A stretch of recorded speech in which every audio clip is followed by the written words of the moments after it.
बोलिए, नहीं समझ में आ रहा, दूसरे तरीके से बोलो, किताब कॉपी बंद करो। ओबी क्या है? Study of human behaviour. Study of human behaviour तुमने भी बोला ना? हाँ, स्टडी ऑफ ह्यूमन बिहेवियर तो साइकोलॉजी है। Study of psychology, study of human psychology under the aspect of organization, that how an individual integrate their behavior with organizational behavior so that collectively we can reach the goal। ठीक है ना? we can यानी employee and organization, इसको वो भी बोलेंगे, यानी कि ऑर्गेनाइजेशन के अंदर हर एक इंडिविजुअल का किस तरीके का रिस्पॉन्सेस रिएक्शन होता है, क्या अच्छा लगता है, क्या बुरा लगता है, इसके ओवरऑल स्टडी को हम ओबी बोलते हैं, जिससे पढ़ना साइकोलॉजी ही है लेकिन ऑर्गेनाइजेशनल एस्पेक्ट में। इसके बैकग्राउंड में क्या है? ऑर्गेनाइजेशन में क्योंकि आपको हर एक तरह के लोगों से काम करवाना है, तथ्य से भी काम करवाना है, अनीशा से भी काम करवाना है, तुमसे भी काम करवाना है, पांडे जी से भी काम करवाना है, कोमल से भी काम करवाना है। कोमल गुस्सा हो जाएगी हम पे, मैं हमेशा कोमल का नाम भूल जाती हूँ, ठीक है, कोई बात नहीं, कभी कभी ऐसे होता है। तो सबसे काम करवाना है, and all are from different background, having some different thought, different educational aspect, different cultural, different upbringing, है ना? सबका अपना अपना अलग अलग अपब्रिंगिंग है ना, तो इस सबको इंटीग्रेट करना है, ठीक है ना? यहाँ पे सब झगड़ेंगे लड़ेंगे तो क्या ऑर्गेनाइजेशन कैसे काम कर पाएगी? तो इनको कैसे इंटीग्रेट करना है, कैसे इनको ऑर्गेनाइजेशन गोल के साथ कनेक्ट करना है, ये करने के लिए हम इतना पढ़ रहे हैं, जो अभी आपको पढ़ा रही है मैम, जिसमें आपने बहुत कुछ पढ़ा होगा, ठीक है ना? अभी पर्सनालिटी पढ़ाया होगा मैम ने आपको, एटीट्यूड पढ़ाया होगा, वैल्यूज पढ़ाया होगा, या फिर पढ़ाएंगी जब भी आएगा उसकी बारी, गुड मॉर्निंग विवेक। तो आपको ये सब कुछ पढ़ाना है, ठीक है ना? इसके बाद भी ये लीडरशिप है, कम्युनिकेशन है, स्ट्रेस मैनेजमेंट है, स्ट्रेस में है एम्प्लॉय, मोटिवेशन भी है, जो हमने ऑलरेडी आपको पढ़ा रखा है वो भी आपको पढ़ना है। और भी बता दूं, जो आपको हमने आपको पढ़ाया था सबसे पहले, इवोल्यूशन ऑफ मैनेजमेंट, आपको वो भी पढ़ना है, डिफरेंट अप्रोचेज ऑफ मैनेजमेंट, जिसमें फिर हेनरी फ्योल, उसके बाद एफडब्ल्यू टेलर है, सिस्टम अप्रोच है, ये सब भी आपको पढ़ना। तो एक बार जो नोट्स है उसको रिवीजन कर लीजिएगा एग्जाम में जाने से पहले, मैम तो पढ़ाएंगी ही, ठीक है ना? ये सब भी पढ़ना है। तो these are very inter related, ठीक है? अभी मैं आपको एक और क्वेश्चन पूछ रही हूँ, जो भी है मुझे बताना, जिसको भी मालूम होगा, मैम ने पढ़ाया होगा मेरे ख्याल से, ये जस्ट अ क्वेश्चन, ठीक है ना? उसके बाद हम कुछ अलग पढ़ेंगे। मैनेजरियल रोल, अगर मैं आपको बोलूं कि what are the functions of management या what are the roles of management managers, तो कैसे बोलेंगे? तथ्य बोला कि आई है, पढ़ाई तो कुछ है नहीं, पूछना शुरू कर दी। व्हाट, आप ये सोच के बोलिए, ये सब पढ़ने वाला चीज है भी नहीं। क्या क्या मैनेजर के रोल होते हैं किसी ऑर्गेनाइजेशन में? ऑनलाइन स्टूडेंट्स, माही के अलावा सारे एब्सेंट है मेरे क्लास में। Manager subordinate ma'am, first point. नहीं, आंसर देने से नहीं होगा, तब भी मैं सबको एब्सेंट ही मार्क करूंगी। Only Mahi is present in online class. Camera on करो, अदरवाइज जब तक मैं तुमको देखूंगी नहीं, मैं एब्सेंट मांगूंगी। हाँ,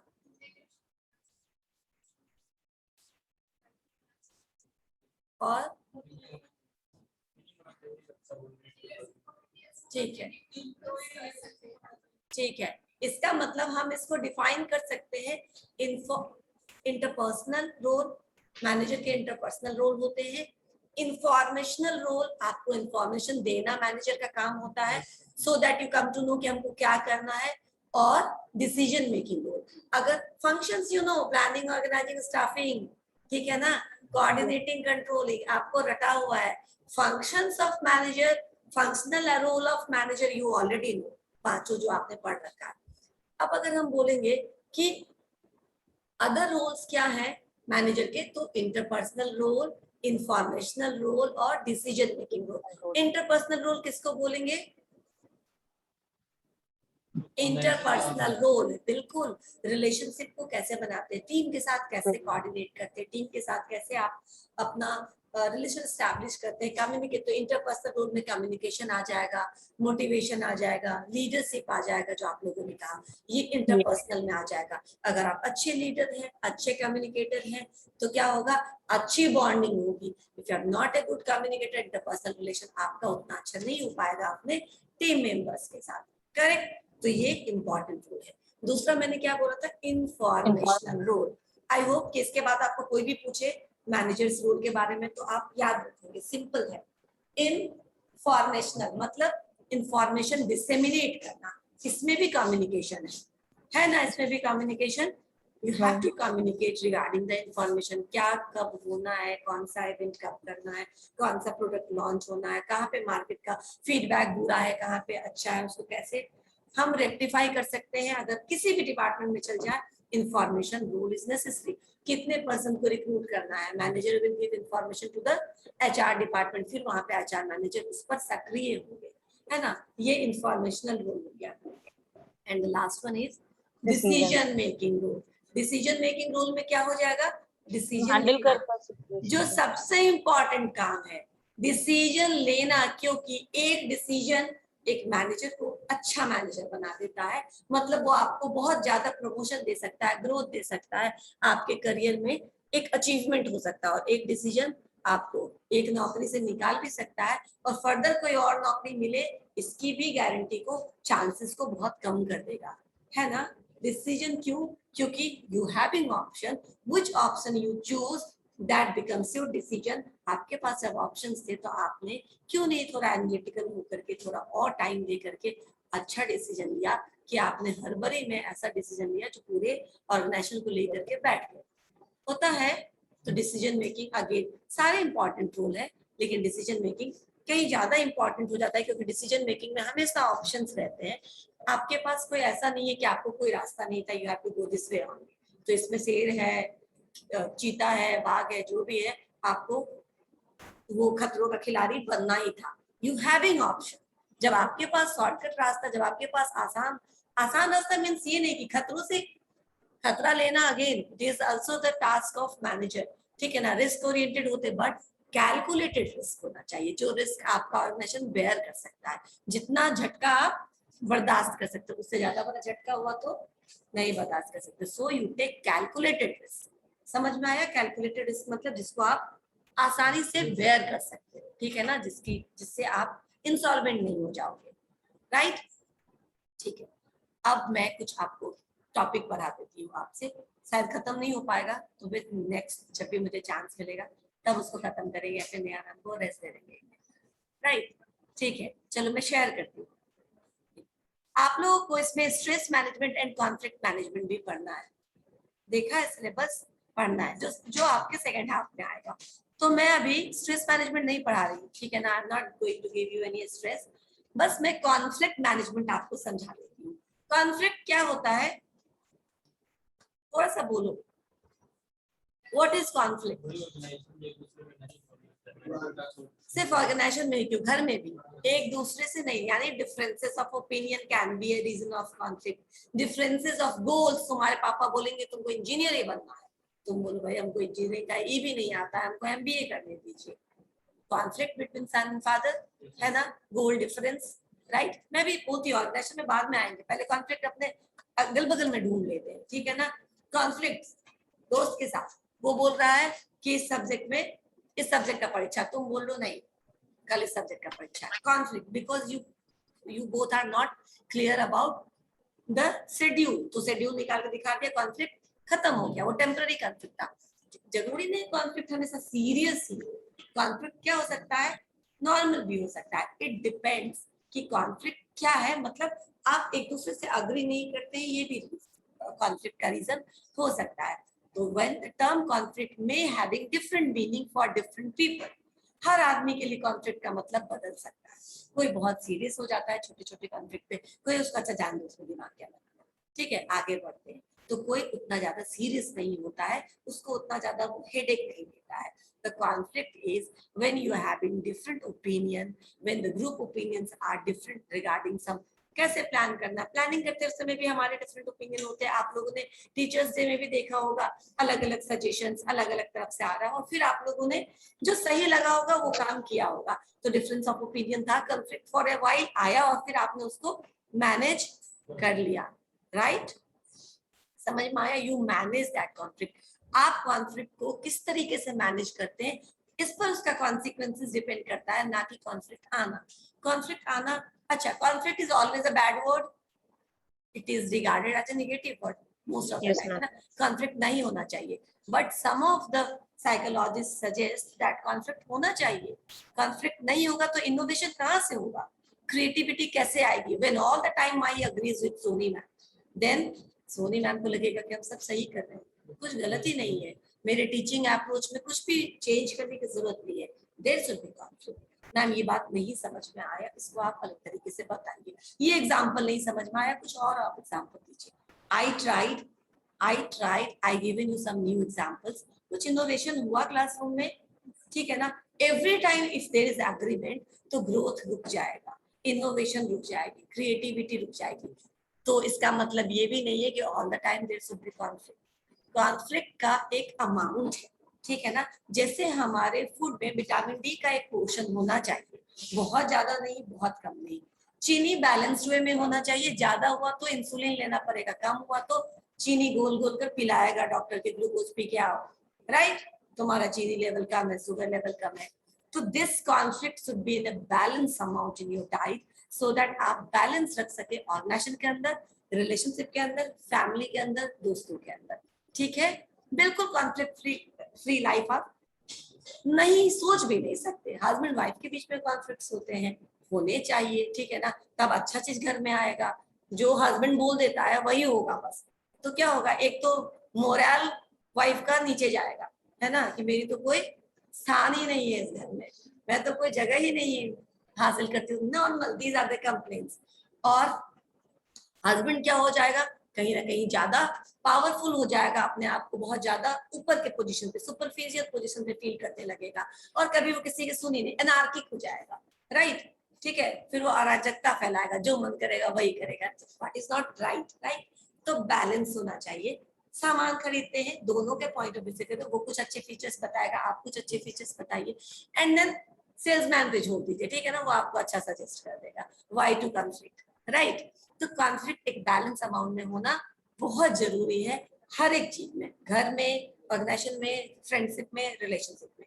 अभी क्लियर हुआ इतना बस, ठीक है ना. Difference of opinion can be considered as complain, perception, disagreement of with individual, these are the basis of. हाँ, किसी के साथ कंपटीशन भी कॉन्फ्लिक्ट का रीजन हो सकता है, ठीक है. यू आर कॉम्पिटिंग, और बहुत ज्यादा नेगेटिव कॉम्पिटिशन बढ़ गया. Competition is again good thing, जब तक कि आप वो कंपटीशन फ्रेंडली वे में करते हैं. लेकिन कंपटीशन का एक बहुत बड़ा ड्रॉबैक है कि धीरे धीरे वो इस पर आ जाता है, दुश्मनी पे आ जाता है. दोस्ती से शुरू होता है competition, and that turn up with दुश्मनी. जिसमें मुझे याद आता है, क्या कहते हैं उसको, at that time I was an hostel girl, तो मैं ज्यादा रिलेट कर सकती हूँ कि जब आपके दोस्त अच्छा करते हैं, बुरा करते हैं तो बुरा लगता है, लेकिन जब आपके दोस्त बहुत अच्छा कर लेते हैं तो बहुत बुरा लगता है, राइट. कंपटीशन का यही फेस होता है, ठीक है ना, क्योंकि you are competing with your friend, you are with the same thing, आपको भी स्कोर करना है, उनको भी स्कोर करना है. वो बुरा करेगा तो दुख होगा, यार इतना इसने मेहनत किया, कैसे इतना खराब हो सकता है. बहुत अच्छा करेगा तो मैं पीछे कैसे रह गई, दैट बिकम्स द थिंग. ये भी कॉन्फ्लिक्ट का रीजन होता है, ठीक है. तो फीचर्स ऑफ कॉन्फ्लिक्ट देख लेते हैं. मैंने स्क्रीन शेयर किया हुआ, अगर यहाँ पे ये काम करता है तो मैं उसको कनेक्ट कर देती हूँ. क्या हो, ये नहीं आएगा शायद, ये आएगा. एक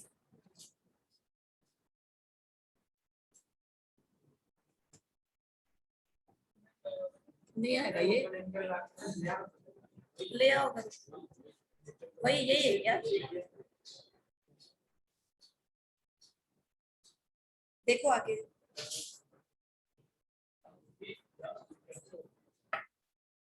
राइट, ओके. तो मैंने फीचर्स ऑफ कॉन्फ्लिक्ट बोल रही हूँ कि मैं आपको फीचर्स बता देती हूँ. क्या है features of conflict, how you will identify कि यहाँ कुछ कॉन्फ्लिक्ट है, ठीक है ना. कैसे पता चलेगा, conflict arises because of incompatibility of two और मोर एस्पेक्ट्स ऑफ एलिमेंट. अगर कंपैटिबिलिटी नहीं है, किस किस कंपैटिबल मतलब एक दूसरे कॉम्प्लीमेंट्री होना, ठीक है ना. तो गोल्स में कंफ्यूजन है, आपका गोल कुछ और है, मेरा गोल कुछ और है, तो कॉन्फ्लिक्ट होगा. इंटरेस्ट, मेरा इंटरेस्ट है पैसा कमाने में, तुम्हारा इंटरेस्ट है नाम कमाने में, कॉन्फ्लिक्ट होगा, है ना? एक सेकंड, यस मैम होगा। एक सेकंड, कौन है वो? कौन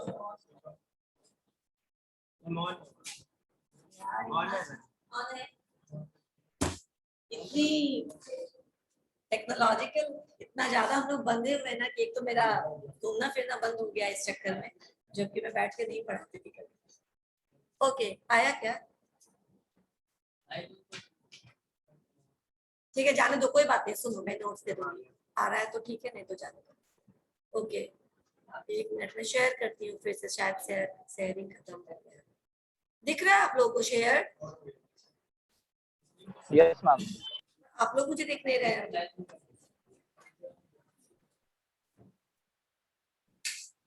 ठीक है, तो कॉन्फ्लिक्ट में इनकम्पैटिबिलिटी जरूरी, यानी दोनों अगर सामंजस्य नहीं है गोल को लेकर के, इंटरेस्ट यानी एक दूसरे का जो इंटरेस्ट है जिसके लिए हम ये काम कर रहे हैं उसमें अगर डिफरेंसेस है, मेथड्स ऑफ वर्किंग, अगर काम करने के तरीके में, ठीक है ना? सास बहू में क्यों कॉन्फ्लिक्ट होता है नॉर्मली? सास का अपना तरीका होता है काम करने का, बहू का अपना तरीका होता है काम करने का। बहू पहले आटा बना करके रख लेती है, 3 दिन उससे रोटी बनाएगी, सास को ये पसंद नहीं, आप रोज आटा सानो और तब रोटी बनाओ। These are the reason of conflict, है ना? काम करने का मेथड गलत है, हो गया कॉन्फ्लिक्ट। समझ में आ रहा है? Okay, and any other feature, जब हमारे डिफरेंसेस होते हैं, किसी भी छोटा छोटा डिफरेंसेस भी हो सकता है, इट क्रिएट्स कॉन्फ्लिक्ट। क्लियर? ठीक है। Second of conflict occurs when an individual is not able to choose among the available course of action. कभी कभी कपड़ों के दुकान में जाते हैं, कभी कोई कपड़ा पसंद नहीं आता है, मेरे साथ ये अक्सर होता है, कभी तो कुछ पसंद नहीं आता, हम 4 दुकान लौट करके खाली आता जाते हैं, और कभी कभी यार उस दुकानदार ने तो इससे कंफ्यूजन में डाल दिया, ये भी पसंद है, ये भी पसंद है, ये भी पसंद है, बजट इतना है, कितना ले? ठीक है ना? मैं बोलती हूँ दुकानदार को, ठीक है ना, अब आपने क्या कर दिया ना, प्रॉब्लम क्रिएट कर दिया। ठीक है, अब एक लेने आए थे, अब 2-3 लेके जा रहे हैं, ठीक है ना, यानी घर को लूट के जा रहे हैं, लुटा के जा रहे हैं। That means conflict arises when you are not able to choose one of the option. एक ही करना है, क्लियर है, लेकिन बीसीए करना है या बीबीए करना है या बीएससी आईटी करना है, वो बहुत स्ट्रॉन्ग पोजीशन है तीनों का, ठीक है ना? आपको समझ में नहीं आ रहा अभी कैसा कॉन्फ्लिक्ट चल रहा है, अपने आप के साथ यू आर स्टार्टेड कॉन्फ्लिक्ट, है ना? आपका इंटरनल कॉन्फ्लिक्ट स्टार्ट हो गया। तो कॉन्फ्लिक्ट इंडिविजुअल का तब भी होता है जब आप अवेलेबल कोर्स ऑफ एक्शन या ऑल्टरनेटिव्स में से डिसाइड नहीं कर पाते हो कि मुझे क्या चुनना है। क्लियर? दोनों पॉइंट समझ में आए? फीचर्स ऑफ कॉन्फ्लिक्ट पढ़ाई। Conflict is a dynamic process as it indicates a series of events. मैं इसको एक्सप्लेन करूंगी। Each conflict is made up of series of interlocking conflict episodes. यानी कॉन्फ्लिक्ट क्या है? स्क्रीन शेयर है ना या नहीं है? यस मैम है। ठीक है, ओके। तो कॉन्फ्लिक्ट क्या होता है? It's a dynamic process. Dynamic process क्या है ना कि तुम मुझसे बात करना बंद कर दी, ठीक है ना, कॉन्फ्लिक्ट का हो गया। एक तो ये भी रिजल्ट है ना कि हमारे बीच में आपस में कॉन्फ्लिक्ट हुआ and then we decided not to talk ever in our life. ठीक है, ये क्या यही खत्म हो जाएगा? इसके बाद भी होगा। तुमसे कोई और बात करेगा तो मेरी फ्रेंड है, उसका बोलो तो क्यों बात कर रही थी उससे, मेरा झगड़ा है उससे तो क्यों बात कर रही थी। अब उसका दूसरा रिलेशन, ठीक है ना, दूसरा रिजल्ट आपको दिखता है, ठीक है, उसको कुछ गिफ्ट दिया किसी और ने, उसको देता है मुझे नहीं, राइट, उसी से उसको पड़ता है। अब उस दोस्त से भी झगड़ा जो उससे दोस्ती कर रही है। कॉन्फ्लिक्ट का अपना एक कॉन्सिक्वेंसेस होता है। ऑर्गेनाइजेशनल टर्म में अगर हमको इसको समझना है तो हम ये समझ लेते हैं कि अगर मेरी मैनेजमेंट से अनबन है तो वो सारे लोग जिनकी मैनेजमेंट से नहीं बनती, दे बिकम्स माय फ्रेंड। ठीक है, नॉर्मल मैं बोल रही हूँ, मैं अपना पर्सनल एक्सपीरियंस नहीं बता रही, इट्स अ नॉर्मल थिंग, ठीक है ना। एंड अगर मेरी मैनेजमेंट से बहुत बनती है, वो सारे लोग जिनकी नहीं बनती, ठीक है ना, तो फिर उस समय क्या हो गया, कुछ समझते नहीं यार, मैनेजमेंट इतना अच्छा काम करता है, ये काम करता है, वो काम करता है, ये हमेशा हमेशा खड़े रहते हैं उनके अगेंस्ट बोलने के लिए, तो क्या होगा, again they are your friend, ठीक है ना। तो क्या होता है, इसका डायनेमिक है, कभी भी आ सकता है, और इसके बहुत सारे डिफरेंसेस, डिफरेंट कॉन्सिक्वेंसेस होते हैं।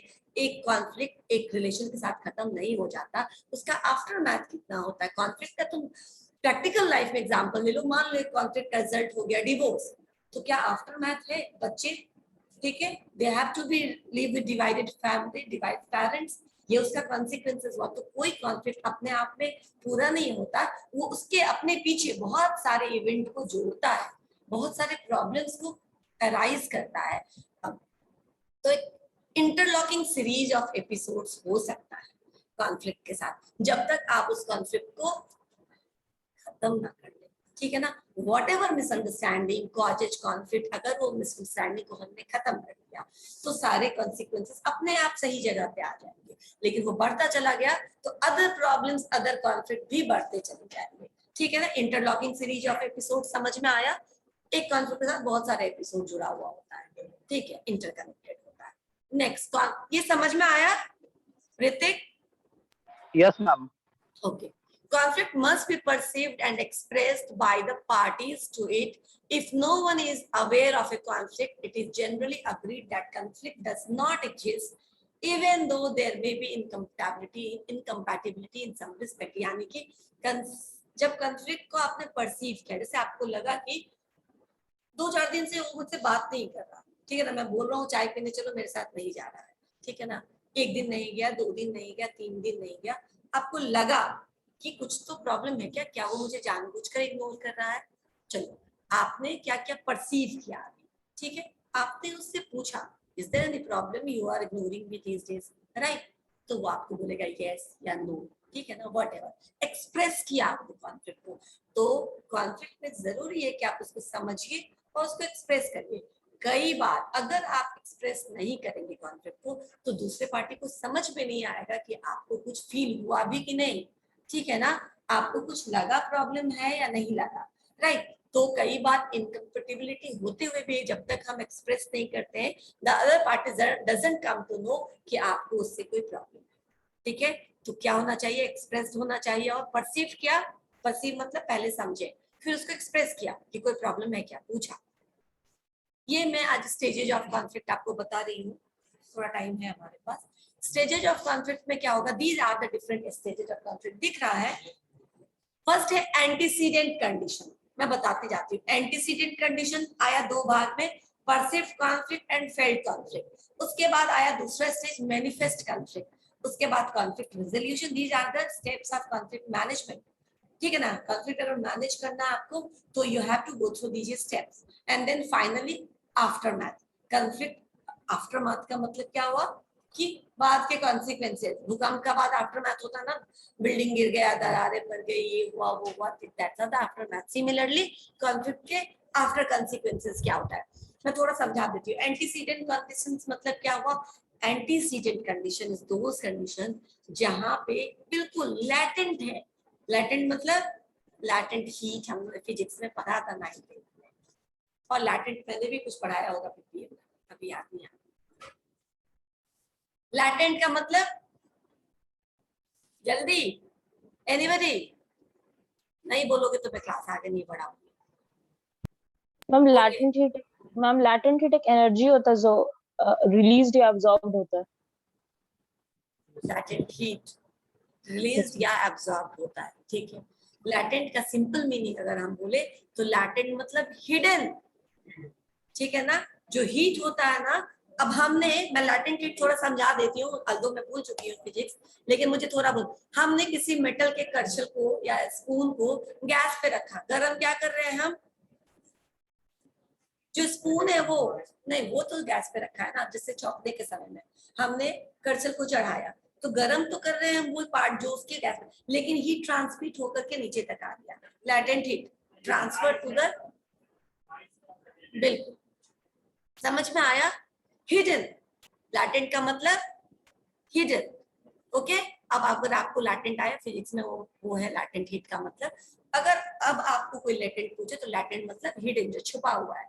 तो ये लैटेंट या एंटीसीडेंट कॉन्फ्लिक्ट या कंडीशन ऐसा है जहां पे यू आर नॉट श्योर कि कॉन्फ्लिक्ट है या नहीं है, it's hidden, there is potential of conflict. लग तो रहा है कि कॉन्फ्लिक्ट हो सकता है, लेकिन आपको मालूम नहीं है कि इज देयर एनी कॉन्फ्लिक्ट और नॉट, ठीक है। तो अभी गैस वर्क चल रहा है, ठीक है ना, वो मुझसे नाराज है कि नहीं है, नाराज है कि नहीं है, पता नहीं है अभी, आई एम नॉट श्योर, ठीक है। It is the beginning of every conflict, ठीक है ना। ये कैसे होता है, अगेन सास बहू में अगर कॉन्फ्लिक्ट है तो शुरू शुरू में बहू को पता नहीं चलता है कि सास मेरे से नाराज है, वो धीरे धीरे पता चलता है जब उन्होंने बात करना बंद कर दिया, पानी मांगना बंद कर दिया, या उन्होंने एक्सप्रेस करना शुरू किया। लैटेंट कॉन्फ्लिक्ट तब तक हम बोल सकते हैं जब तक you have not expressed your point of view regarding conflict.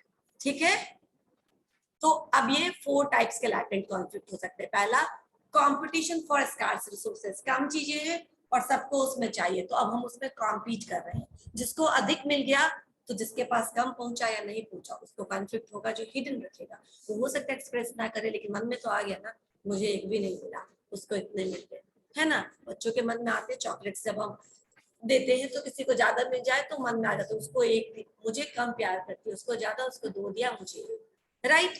एक लैटेंट कॉन्फ्लिक्ट आ गया, competition for scars resources.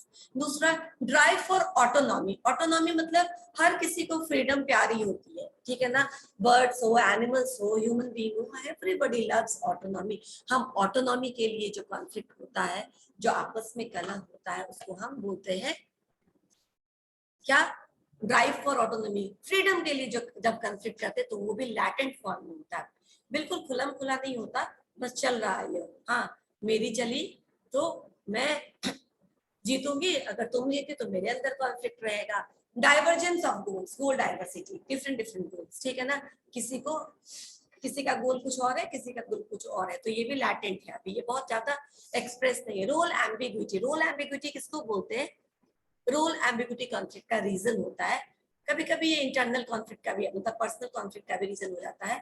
when you are suitable for accountant position but I am offering you some other position rather than accounts, ठीक है ना। Role ambiguity, अस्पष्टता, मैं ये नहीं justify कर पाऊंगी लेकिन मुझे यही क्या करने के लिए बोला गया है, तो क्या हो गया, रोल में कहीं ना कहीं कंपैटिबिलिटी नहीं है, मैं रोल के साथ क्या है, अस्पष्टता है, मैं जो कर सकती हूँ वो मुझे ऑफर नहीं हुआ, मैं जो कर रही हूँ वो मैं कर नहीं सकती, रोल एम्बिग्विटी कॉन्फ्लिक्ट। समझ में आया, थोड़ा टाइम है हमारे पास, खत्म कर लिए।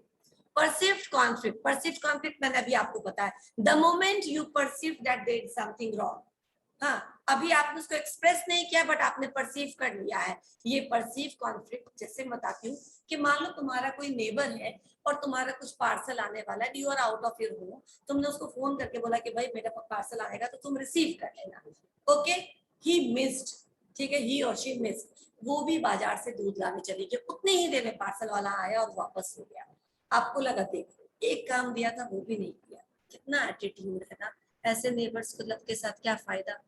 परसीव्ड कॉन्फ्लिक्ट, बट ये परसीव्ड कॉन्फ्लिक्ट अभी क्या है, आप जैसे ही उससे बात करोगे, फोन करोगे, तुमने नहीं रिसीव किया, it shows that it return, वो बोलेगा अरे यार अभी मैं दूध लेने चली थी, मुझे क्या पता था यार, यू कम टू नो, जो मिसअंडरस्टैंडिंग है क्लियर हो गया, कॉन्फ्लिक्ट खत्म हो गया। तो परसीव्ड कॉन्फ्लिक्ट को आप बातचीत बेहतर करके रिजॉल्व कर सकते हैं। अगर कोई मिसअंडरस्टैंडिंग की वजह से कॉन्फ्लिक्ट होता है जिसको भी आपने फील ही किया है, अगर आपने वो मिसअंडरस्टैंडिंग क्लियर कर लिया तो कॉन्फ्लिक्ट खत्म हो गया। क्लियर, समझ में आया। फेल्ड कॉन्फ्लिक्ट, फेल्ड कॉन्फ्लिक्ट जब परसीव्ड कॉन्फ्लिक्ट से थोड़ा सा एडवांस स्टेज है फेल्ड कॉन्फ्लिक्ट का, जब तुमने इंटरनलाइज कर लिया, अपने अंदर उस चीज को एब्जर्व कर लिया कि ये जानबूझ करके किया जा रहा है हर बार, ठीक है ना, मैं जब भी उससे नोट्स मांगती हूँ कैसे भूल जाती है लाना, ठीक है ना। अब नेहा मैम मुझे बोलते हैं कि बुक्स लाके दीजिएगा, ठीक है, मैं एक दिन बोली, 2 दिन बोली, 3 दिन बोली, 1-2 दिन तो हुआ क्या, चलो भूल जाती हूँ, लेकिन मैं लगातार 1 महीने से भूल रही हूँ, देने का मन ही नहीं है, राइट, लाएगी नहीं, देने का मन ही नहीं है। फेल्ड कॉन्फ्लिक्ट, आपने अंदर अपने अपने आप को कन्विंस कर लिया कि knowingly she doesn't want to give me that, है ना, वो मुझसे छिपाना चाहती है। फेल्ड कॉन्फ्लिक्ट थोड़ा एडवांस वर्जन, ठीक है ना, पहले दूसरी बार तो पूछ लिया, आज भूल जाइएगा, याद दिला दूंगी, रख लीजिएगा रख लीजिएगा, बट अभी लगातार 1 महीने से भूल रही हूँ, नहीं देने वाली, छोड़ो अपनी रिलेशनशिप खराब, conflict came in between, failed conflict. समझ में आया। मैनिफेस्ट कॉन्फ्लिक्ट, अब इसका असर दिखेगा, ठीक है ना, ये जो मैंने अभी 2 एग्जांपल दिया आपको, इसका असर मैनिफेस्टेशन मतलब ऊपर आ जाना, कोई चीज एकदम से अपीयर हो जाना, अभी तक डिसअपीयर्ड फॉर्म में था, हिडन था, लेटेंट था, लेकिन अभी क्या हो गया, एकदम बाहर आ गया है, ठीक है ना। बस मैं उनके साथ टिफिन नहीं शेयर कर रही हूँ, उनके साथ बात करना बंद, उनके साथ बोलना बंद, उनका क्लास मैनेज कर सब बंद, ठीक है ना। Manifestation, everybody come to know कि दे आर ऑन हाँ, कोल्ड वॉर से एकदम हॉट वॉर शुरू हो चुका है, अब कोई कोल्ड वॉर नहीं है। मैनिफेस्टेशन ऑफ कॉन्फ्लिक्ट, जब आपका सारा अटेम्प्ट क्या हो जाए, इन आपस में म्यूचुअली सॉर्टेड नहीं हो और आप मैनिफेस्टेशन में आ जाइए। किस रूप में आएगा? एग्रेशन के रूप में, झगड़े के रूप में, अपैथी के रूप में। कोई मतलब नहीं है, कोई मतलब नहीं रखोगे उसके उसके दुख से, उसके सुख से। यू कीप इनडिफरेंस, है ना, यू बिकम इनडिफरेंस। उस विड्रॉल, ठीक है ना, आप एकदम अलग कर लोगे अपने आप, उस ग्रुप से जाओगे ही नहीं, जहां बैठे कि वहां बैठोगे ही नहीं, विड्रॉल कर लिया अपने आप को ग्रुप से। तो दिस इज द मैनिफेस्टेशन। इस तरीके से पता चलता है कि एकदम कॉन्फ्लिक्ट चरम पे है। ठीक है, ठीक है। नेक्स्ट, कॉन्फ्लिक्ट आफ्टर मैथ्स, जो लास्ट है आज का पॉइंट। इसके बाद जब टाइम मिलेगा तो हम लोग नेक्स्ट करेंगे, and if she doesn't give me that time then conflict होगा। ओके, कॉन्फ्लिक्ट आफ्टर मैथ मतलब what are the consequences of conflict. अब क्या किया आपने कॉन्फ्लिक्ट, ये पॉजिटिव एंड नेगेटिव दोनों हो सकता है। ये किसी रिलेशनशिप को ज्यादा स्ट्रॉन्ग भी कर सकता है और बिल्कुल खत्म भी कर सकता है। क्योंकि अगर आपने कॉन्फ्लिक्ट है, चला, someone take initiative और some middle man come in between, ठीक है ना, किसी और के आने से या आपने आपस में अपनी अंडरस्टैंडिंग वाले पूरे अच्छे से बात किया, अच्छा तुमने ये किया ये किया ये किया, अच्छा वो बोलेगी मैंने ये इसलिए किया इसलिए इसलिए किया, अच्छा तुमने मेरे लिए ऐसे क्या, मैंने तो ये किया था ये किया था ये किया था। क्या हुआ? यू सॉर्टेड आउट, है ना, नहीं बात किया। अगर झगड़ रहे हैं, ठीक है ना, तुमने ऐसा कैसे कहा, how dare you to speak like this, वो भी आपको और जोर से बोल रहा है। फिर अभी तो एंगर के रूप में। नाउ कॉन्फ्लिक्ट आफ्टर मैथ, कि आपका बाद में कॉन्फ्लिक्ट का मैनेजमेंट कैसा हुआ उस पर डिपेंड करेगा। अगर शांति से, जैसे इंडिया पाकिस्तान, ठीक है ना, अगर शांति से समझौता कर ले तो हम समझौता एक्सप्रेस चलाते हैं, बसेस चलाते हैं, अटल बिहारी वाजपेयी चला कर गए हैं वो सब, ठीक है ना, ताकि हम दोनों देश के बीच में सामंजस्य बना रहे। आपने सब कुछ अग्री कर लिया एंड इट थिंक्स कि सब कुछ कॉन्फ्लिक्ट मैनेज कर लिया, लेकिन कारगिल कर दिया, कॉन्सिक्वेंसेस बुरा हो गया। जितना भी कॉन्फ्लिक्ट मैनेजमेंट का एफर्ट था सब पे आपने पानी फेर दिया, है ना। तो दिस इज द कॉन्सिक्वेंसेस। युद्ध से लेकर के समझौता बस तक हो सकता है। यू हैव टू चूज कि आपको कैसे ये कॉन्फ्लिक्ट को मैनेज करना है। अगर आपने आपस में फ्रेंडली एमिकेबली उसको हैंडल कर लिया तो वो समझौता बस चलाएगा, आप दोनों देशों के बीच में अच्छे रिलेशनशिप होंगे। अगर आपने नहीं किया, आपने धोखाधड़ी की, तो वो युद्ध के रूप में आगे आएगा। The consequences always depends upon how you manage your conflict या how the parties involved in the conflict manage their conflict, ठीक है ना। तो कई बार कॉन्फ्लिक्ट अच्छा होता है और वो अच्छा स्ट्रॉन्ग रिलेशनशिप बना देता है, ठीक है ना। और जैसे कि किसी के बीच में कुछ मिसअंडरस्टैंडिंग अगर वो क्लियर हो जाए तो हम अच्छे दोस्त बन जाते हैं पहले से भी ज्यादा। अगर वो नहीं क्लियर हो तो दुश्मनी चलते रहती है। तो ये कॉन्सिक्वेंसेस क्या है, if the conflict is genuinely resolve, अगर आपने अपने मन से कॉन्फ्लिक्ट को रिजॉल्व किया है, जेन्युइनली आपने टर्म एंड कंडीशंस को एक्सेप्ट किया है, तो गुड अच्छे रिलेशनशिप रहेंगे। अगर आपने ऊपर ऊपर से अभी तो कोई चारा नहीं है, चलो कर देते हैं, ये डिप्लोमेटिक स्टेप है, साइन कर देते हैं, लेकिन अंदर से चल रहा था कि युद्ध तो करना है, ठीक है ना, तो क्या हो गया, आपने जेन्युइनली रिजॉल्व करने की कोशिश ही नहीं की, आपके अंदर ऑनेस्टी था ही नहीं, तो उसका रिजल्ट खराब हुआ। तो aftermath completely depends upon the how genuine steps have been taken to sort out the conflict, ठीक है। इसके बाद थोड़ा सा और है इस चैप्टर में, एक दिन और लग जाएगा क्योंकि there are so many views of managing conflict and then these are the consequences, ठीक है ना। compromising, accommodating, किस तरह से conflict से निजात पाया जाता है, अवॉइड कर दो उस मैटर को, ठीक है ना। उसने मुझे सड़क पे road rage, don't be involve in road rage, किसी ने आपको गाली दी, हाँ जंग, ठीक है, झगड़ा करोगे तो आजकल किसके पास से बंदूक निकल जाएगा कोई बोल नहीं सकता। आप आजकल लिखा देखते हैं ना, किसी पे एक केस हुआ था उसके बाद से कि गुस्सा ना करे, कृपया बंदूक ना चलाए, साइड मिलने थी, रास्ता मिलने पे साइड दिया जाएगा, ठीक है ना। क्यों? क्योंकि आजकल रास्ता ना मिले तो भी बंदूक चला देते हैं, तो बोल देते हैं ना, कृपया बंदूक ना चलाए, रास्ता मिलने पे साइड दिया जाएगा। हाँ, मतलब आप रोड रेस को अवॉइड कर रहे हैं, ठीक है ना, you don't wanted to be in that. समझ में आया? ये बहुत तरीके, इन 5 तरीके के बारे में हम नेक्स्ट क्लास में कभी मिले तो करेंगे, नहीं तो मैम करेंगे, ठीक है। चलिए, अटेंडेंस का स्क्रीनशॉट ले लीजिए आप लोग और मुझे भेज दीजिएगा। मैम भेज दिए।